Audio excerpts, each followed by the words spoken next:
Fill to capacity. Quirky conversations that explore the inside out of being human and navigates the emotional terrain of a fast-changing world. Inspiring, irreverent, and informative. Stay tuned. Hi, I'm Pat Benincasa, and welcome to Fill to Capacity. Today's episode, the soaring heights of Raptor Rehab and Release.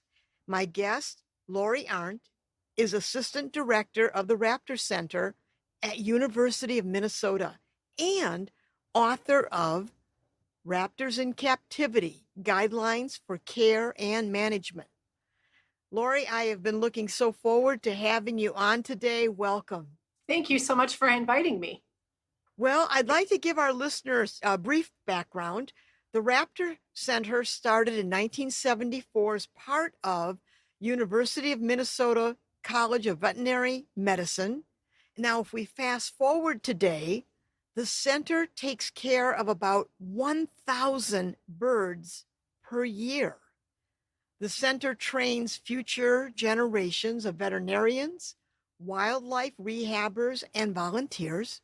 And it has a program called Partners for Wildlife that work with wildlife rehabilitators, veterinarians to improve the welfare of orphaned, ill, and injured wildlife.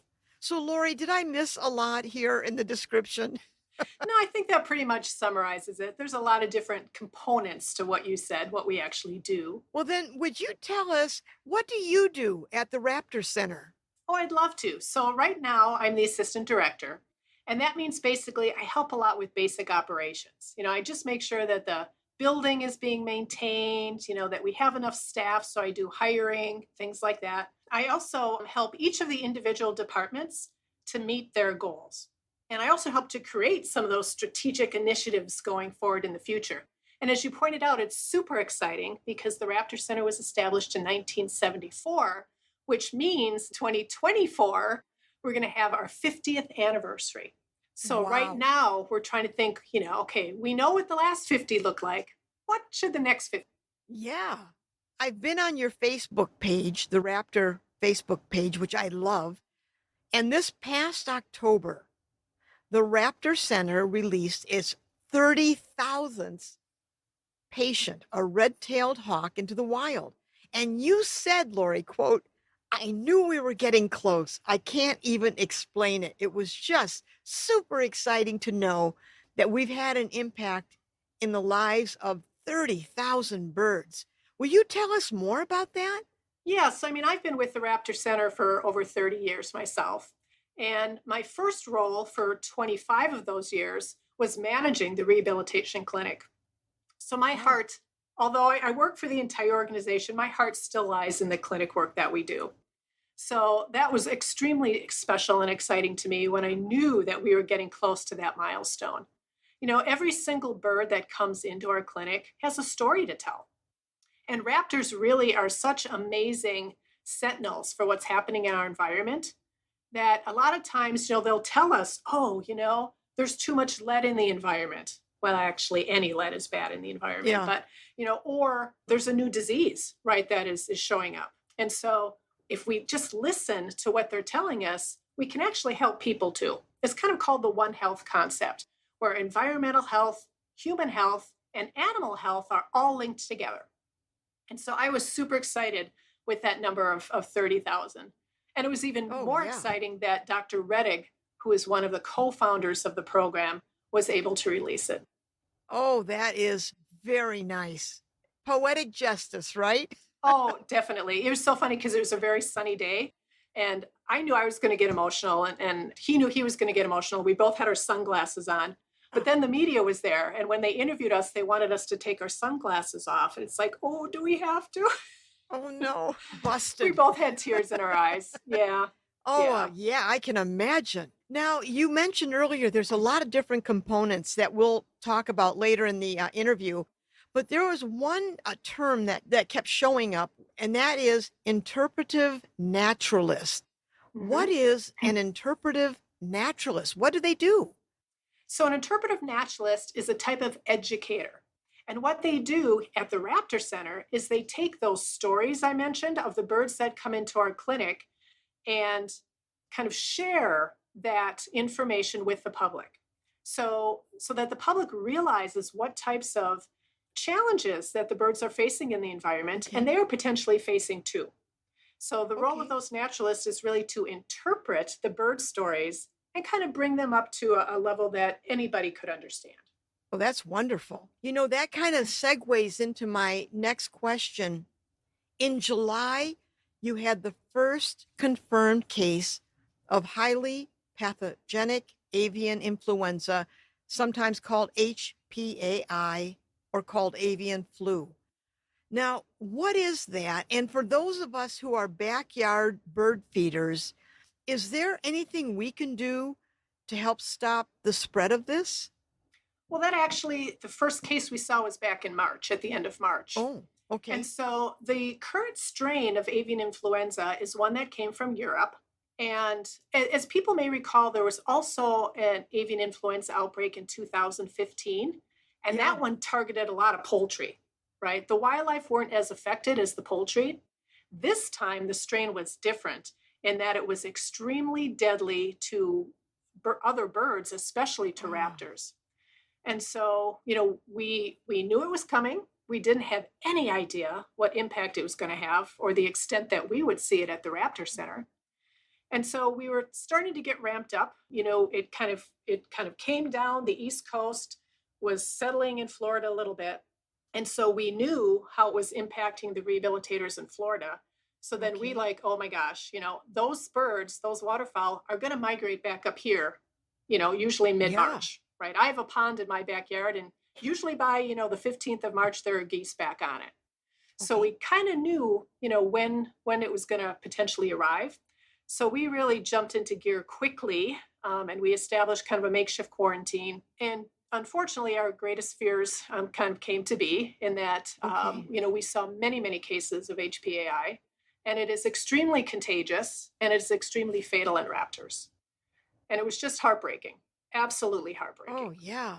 And as far as what people can do, Yeah. we suggested that, if people have poultry in their backyards, right, that they don't let them run loose, that they protect them by maybe putting some type of tarp over, like if they have a chicken house, just because Yeah. the way that they would get it is from the bird droppings, right? Geese fly over, ducks fly over. And if they go to the bathroom and that drops in the chicken Oh, yeah. enclosure, and then of course the chickens eat everything, right? That's one way that they could get it. So to protect, the spread and also to protect their own flocks, that was something that we suggested they do.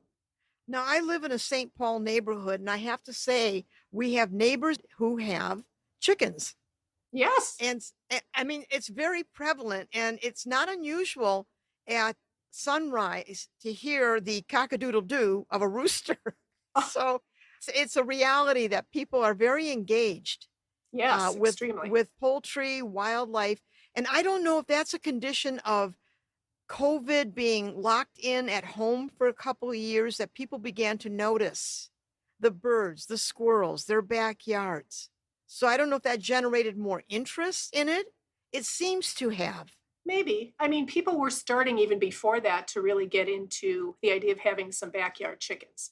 Yeah. But then I suspect certainly COVID, just only made that interest heightened. And of course, yeah, Yeah. people were, they're stuck inside. They want to go out to the natural parks, and Yes. so, yeah, in doing so, I think they just became more aware of wildlife. So, Lori, you mentioned that you have been with the Raptor Center for 30 years. And so I'm dying to ask this. Is there an experience or a particular bird of prey that really touched your heart? I would have to say yes, and it's kind of an unusual species that we normally don't have here in Minnesota, and it was a prairie falcon. So it's a bird that probably wandered, in a storm, got blown a little eastward, and it, probably originated in South Dakota. But this bird, unfortunately, was shot. And Oh, of course, it's not legal to do that. Raptors are migratory birds. So they're protected under the Migratory Bird Treaty Act. But this bird was somewhat lucky in that it had a pretty simple fracture of one of its wings. And this is when I first started, right? I mean, there was so much I didn't know. And this bird taught me a lot. So, the incredible veterinary staff was able to heal the fracture. And then it was my job to take it and recondition it. So get it back into shape so that it Okay. can, do the things it needs to do to survive. And this bird just would not fly. Really? Yeah, we exercise our birds on a creance, which is essentially a long tether, 200-foot tether. And so went out, put the bird on the tether, and I could not get it to fly. I think its spirit was broken, Hmm. and we've seen that in some other birds as well. So I enlisted the help of a local falconer, and falconry is a sport where people they get training, they get a permit, and then they can have a raptor with which they hunt.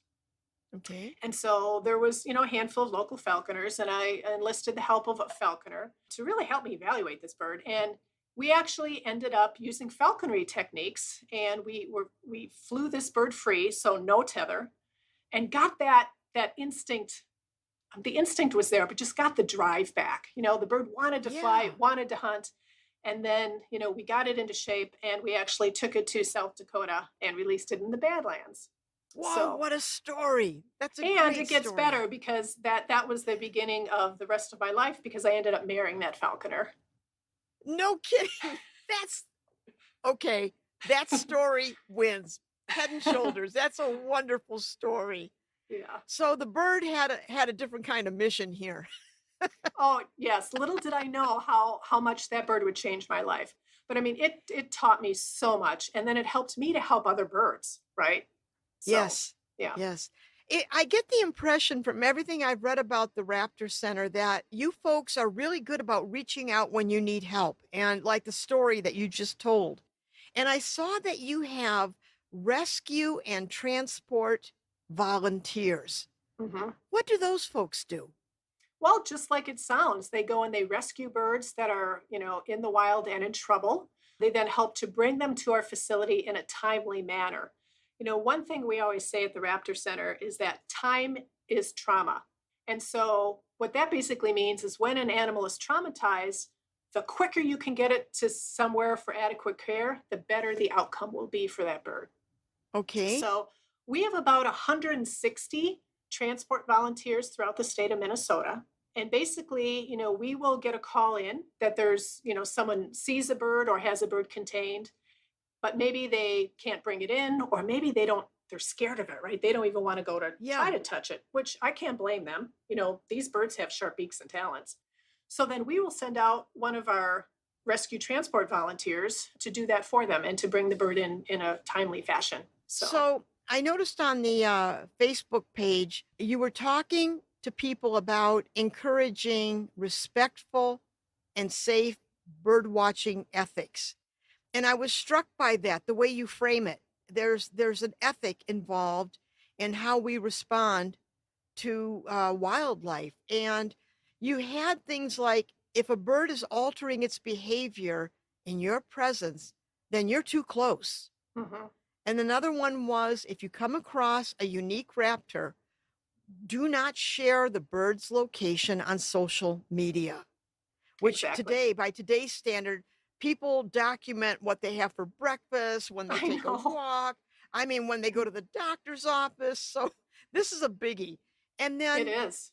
when a raptor is discovered, it can quickly become overwhelmed with onlookers. And so please be respectful of our raptor neighbors so that they can thrive and, just have a place in the environment. So the fact that you post this, what is your thought about that? I mean, people get excited when they hear about, oh my gosh, a raptor, there's one over here. What is your thought about all of this? Well, I certainly feel that it is wonderful for people to experience wildlife in their native areas, right? So we don't Mhm. want to discourage people from watching, but watch from a distance. Sometimes these birds will be perched in a tree. You don't need to be 10 feet in front of the tree to see it.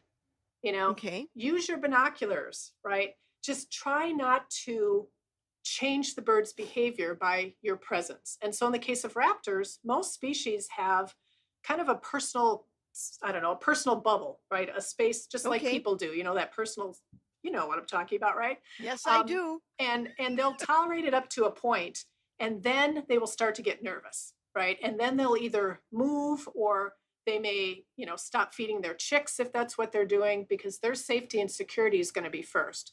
So we Okay. certainly want to encourage people to enjoy, but just do it respectfully. Stay, a good distance away, use binoculars, use scopes. Even if you're going to do photography, have a nice zoom. You don't need to Yep. be super close. Just, be respectful, I think is the bottom line. So, of all the raptors that you've worked with, can you say that certain raptors have personalities? Oh, that each individual has a personality. Oh boy, tell us about it.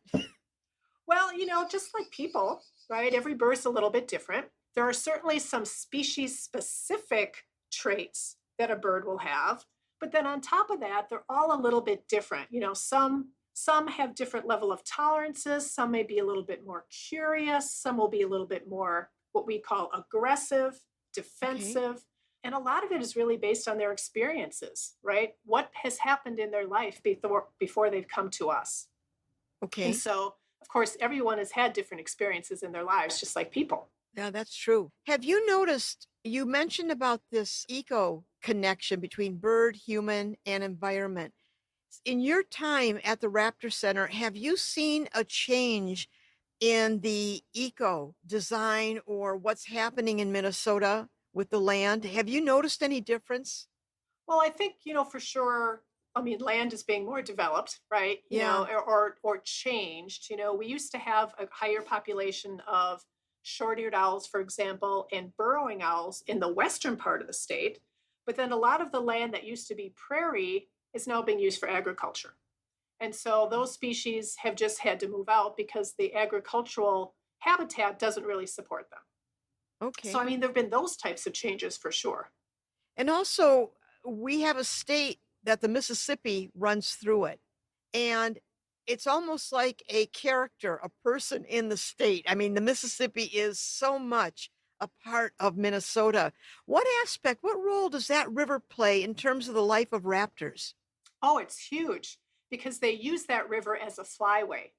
So when they migrate north and south, they kind of follow the river. That's kind of their, Okay. their guidance, right? And so that is one of the reasons why we have Hawk Ridge up in Duluth, which is a major area where birds kind of congregate as they're migrating south. And that ridge has a lot of good air currents, right? So the birds can Okay. get thermals and then they kind of find the river and they just fly down the river to go south. But that also is a way that all the waterfowl come back up. And that's one of the reasons why Minnesota and other states on that flyway got hit so hard with avian influenza because those Oh. migrating waterfowl just followed that river right through our state. Oh, So, yeah. it So has does pluses and minuses, right? absolutely. Yeah. Does the avian flu run its course? Is that how it just like stops being effective? Like what stops it or slows it down? How does that work? Or do you say, "Oh, it's avian flu, it's going to last X number of months." I mean, is there a way you can gauge a time frame for this? It's really difficult. And so, I mean, even now we're seeing occasional flu victims again. So it was really intense from the end of March through, oh, I'd say through June, pretty much, middle of Mhm. July. And then we had a break where we didn't see anything from July until the end of August. Then we knew as birds are going to come migrating south, we were probably going to see it again. And Okay. so, it's in so many different species of birds, and the timeline of when they get it and how they incubate it and when they pass it, it's just enough that it's going to keep it in the environment for a while, Okay. unfortunately. But now Okay. we're hoping, that all the birds that migrate moved out, or Okay. hopefully with the snow today they will. Yeah. And hopefully, we're just going to get a period of time where there won't be any flu until the next group of birds migrates back north again. That's what we're hoping. So do you plan for it every year? Well, we will now. Okay. Yes. And Yep. is that a changed pattern? The fact that you have to plan for it every year? Oh, definitely. It has been a huge change in our treatment protocols, how the clinic functions. I don't know Okay. that I don't know when it will ever be as it was before, just because if it's not this infectious disease, it's going to be another one. So we've really spent a lot of time and resources to set up a good quarantine type situation because some other rehab facilities across the country just stopped doing rehab, period, because they couldn't meet all the biosecurity needs that are needed for this disease. It's so infectious. Now, okay, you're talking about a quarantine, and since all of us have lived through lockdowns and quarantines, I think we're all a little bit expert in this. And so it's one thing to quarantine humans, but how on earth do you set up a quarantine for birds that fly I mean, how do you do that? Well, when the patients first come in, we have to have them in a separate building, right? That we keep them in, kind of like dog kennels, right? When they first come Okay. in. And so we had to set up a separate building right behind our building. And I just want to put a shout out here to the university, the College of Veterinary Medicine, who really allowed us to just take over this building, in a pinch. It was very Yeah. much an emergency response. We took the building over, and I mean, the building is an old barn essentially. And so we needed to do some quick fixes to separate rooms with tarps and Okay. other things. So it's pretty archaic, but it worked. It Um, worked. Okay. yeah. And then, basically we have the birds come in. There's a lot of personal protective equipment we need to use. So Really? our clinicians are essentially in hazmat suits. And then, so, they have to put them on, take them off. They have to be very careful the order in which they touch things. And this virus, the reason it's so contagious is because one of the ways that it can spread is through what's called fomites, which are basically viral particles which stick to Okay. your shoes, your clothes, your hands. I mean, Oh, and that's how it can be carried from one spot to a next. So, I mean, we worked with the wow. Minnesota Department of Health to really fine tune our biosecurity protocols. And so, yeah, we were able to continue successfully so that we could continue to accept raptors and help those at least that were not affected by the virus. Oh, that's extraordinary. The measures that you undertook to Yeah. still do the kind of work that you do, that it didn't stop you. Yeah, and we couldn't have done it without all the support that we had, and the university and our public, support community. I mean, it was really a team effort.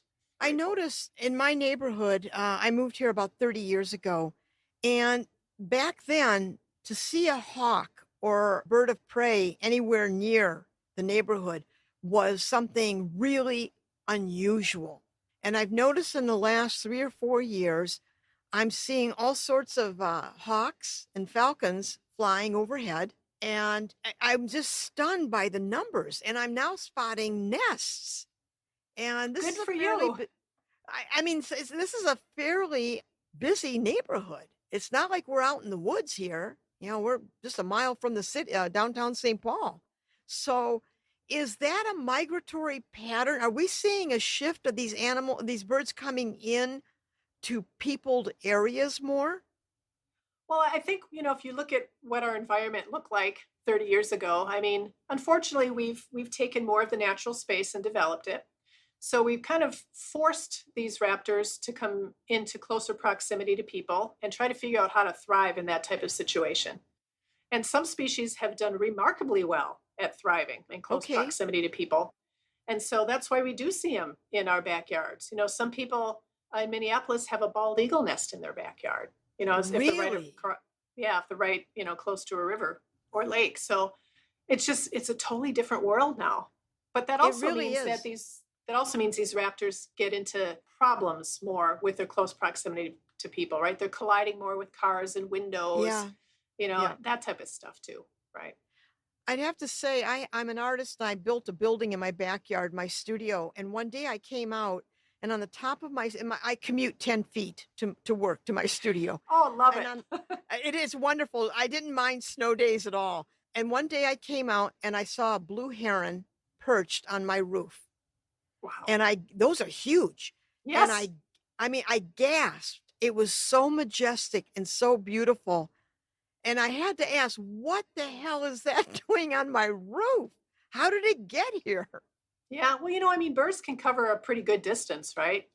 They Well, yeah. fly, and they fly at a pretty good clip. So It doesn't surprise me that, that bird could have come from a lake near you or something like that Yeah. and thought, wow, this is a great place to just sit down and take a little rest. Well, it was shocking, I have to tell you. Now, I saw a story on your Facebook page about a fledgling hawk on the ground in front of somebody's house. And the nearest branch for that little hawk was too far away for it to get back up on the tree. So that laddering was needed. Will you tell us about that? What is laddering?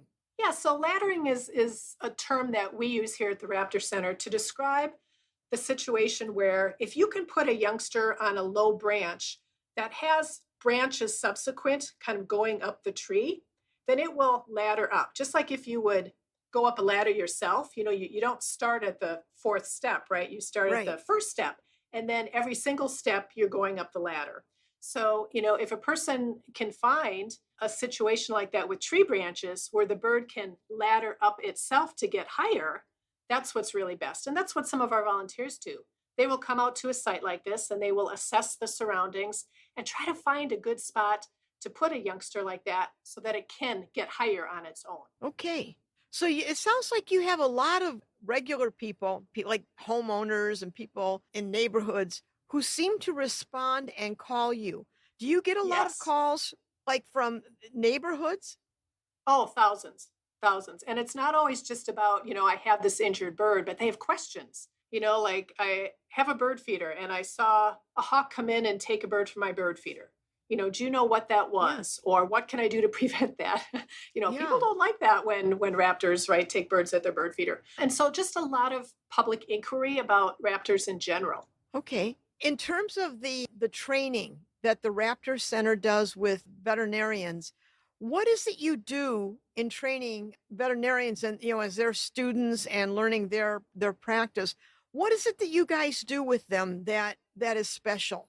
Well, I think part of the reason why we're so successful at that is because of our caseload. We have a fairly high number of patients in our clinic at any one time, and we provide hands on opportunities. So these students are working side by side with one of our veterinarians or veterinary Oh, technicians, really learning all the fine points of caring for these birds. They're observing and sometimes they'll assist with surgeries.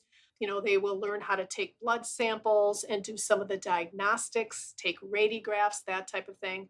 And they will even just as basic as doing a complete physical exam to figure out okay. what the issues are. These birds can't tell us what's wrong. So we have No. to be very keen observers. And so they're skilled to just doing a really good physical exam to try to find out what's all wrong with the birds. I want to ask a really basic question. When you look at eagles or a full grown, let's say, red tail hawk, how big are they? How heavy are they? What are their wingspans? Well, so I'm going to put it back to you. What do you think an adult bald eagle weighs? Wow, I would say maybe 10 pounds. Yeah, that's pretty close. So the males are 9 or 10, the females can go up to 12, at least in Minnesota. And, people always say, oh, 40 or 50 pounds. Oh, Well, no. our educators would have to be weightlifters in order to, Yeah. right, to have a bird like that standing on their glove. No, they're about 10 to 12 pounds. They're really a lot of feathers and light bones, right? So, and their wingspans, I mean, we have a little wingspan chart up when you come in the Raptor Center, and people always love to see, what species am I? But the wingspan for like a red-tailed hawk could be 3.5 feet, something like that. Whoa. And a bald eagle, of course, it's, going to be even much more than that. What is your role with educating school kids? Do you take an active role in that?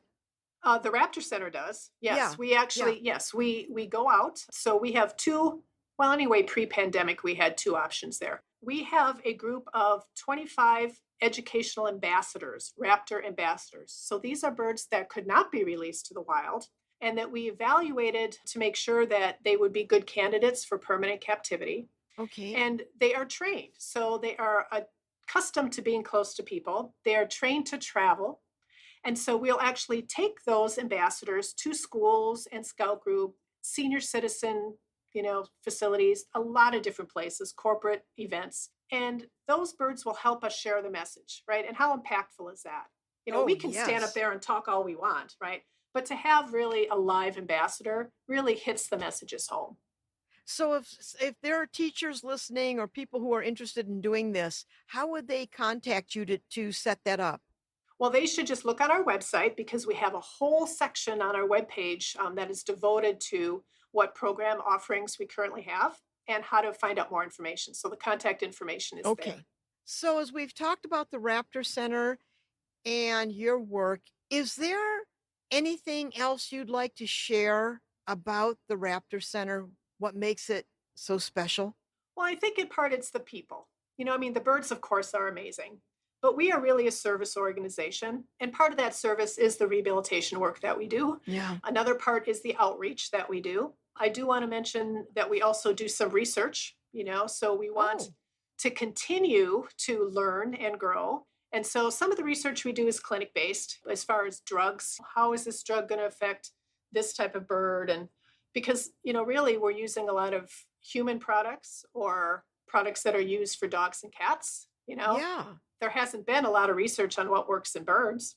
And so we do some clinic based research, but then we also like to look broader. And so what we do are things like we just finished a collaborative project with Hawk Ridge up in Duluth to measure the number of toxins that are in the blood of birds Oh. that are like they tested them up there for those migrating birds. And then they also wanted to look at the level that were in resident birds. And Oh. so, what better way than the birds that we get in from our local area to measure the amount of toxins that are in their blood and then compare. We're also currently working on a project to help figure out if there is an auditory signal that can be used to help prevent eagle deaths at wind energy farms. So there's been a lot of Whoa. work. Yeah, pretty intense, huh? So there's Yeah. been a lot of work for visual. What can be put visually at these farms that would kind of deter eagles and other raptors too Yeah. away from these turbine blades, which just wreak havoc. Ye- They're high mortality. And so we're like, well, okay, that's one way to potentially go. What about auditory? No one has looked at the Yeah. auditory system. And so we had to start by just doing basic science, just mapping the auditory range of bald eagles. Okay. So we did that a few years ago and we figured out, what range they hear. And so then we picked a couple of just general sounds within that range and we kind of found which one created the greatest response. Really? So now we're testing that out when we're exercising our birds. If we play these sounds in different quadrants of the field, will it either, distract them so that they fly in a different direction? Will it Okay. just at least get their attention so that they are aware that those blades are going to be, right in front of them? So it's really exciting to be kind of Oh, on it the forefront is. of that, yeah, type of research. Now, can humans hear those sounds? Or are they Oh, in such yes. a you can. Okay. Yes. Yep. They're just sounds, like some eagle grunts and some alarm calls, just so they're more natural sounds, some of them anyway. So we're just kind of in the early stages of trying to figure out which sound may be the best. So, and What maybe no sound will be, who knows, right? But it's a Science. great it sounds like a promising solution Well, and I think because it's going to end up being a kind of a compilation of auditory and visual together. Um, okay. but it's exciting just to be, studying research that may help countless number of birds in the wild. Oh, yeah, because we're gonna have more wind farms. So if we can do this safely, that would Oh, be definitely. wow. What a Yeah. testament to the work you do. Holy cow. Lori, thank you for joining us today and telling us about this incredible Raptor Center and some of the things that you do there. And for all of us who live in Minnesota, we know that the Raptor Center is just yet another Minnesota gem. And Oh, it is. And so thank you so much for being here. Now, if people want to support or donate to the Raptor Center, where do they go? oh, the best page is to go to our website. And of course, this week is Give to the Max in Minnesota. Ah, And okay. that is a major, major fundraiser for the Raptor Center. So we encourage people to give at any level. Every donation helps, whether it's to feed a single bird for a couple of days or more. And we actually happen to have a $60,000 match, which means that if people donate $10, it'll be matched $10, so it'll actually be twice as much. Nice. And that grant comes from several different people. Comes from the Robert and Susan Wilder, Rachel Okay. Holstead, the Acorn Charitable Trust, and the Sarah J. Anderson Fund of the Hugh J. Anderson Foundation. So we're extremely grateful to those people. But another way that people can contribute too is their time. If they want to come and join our volunteer corps, we'd be excited to have them and to talk to them about the different opportunities that they can actually get their hands in there too in a more direct way. Wow. I think that's exciting. So if people wanted to actually volunteer, there's a training involved, correct? Oh, of course, yes. Yeah, yeah. Yes. Oh, how exciting. Well, thank you, Lori, for being here today. Oh, It it's was my just, pleasure. You're oh, so welcome. Thank you. and listeners, if you enjoyed today's podcast, please subscribe and tell your friends. And word of mouth is terrific. So thank you so much for joining us.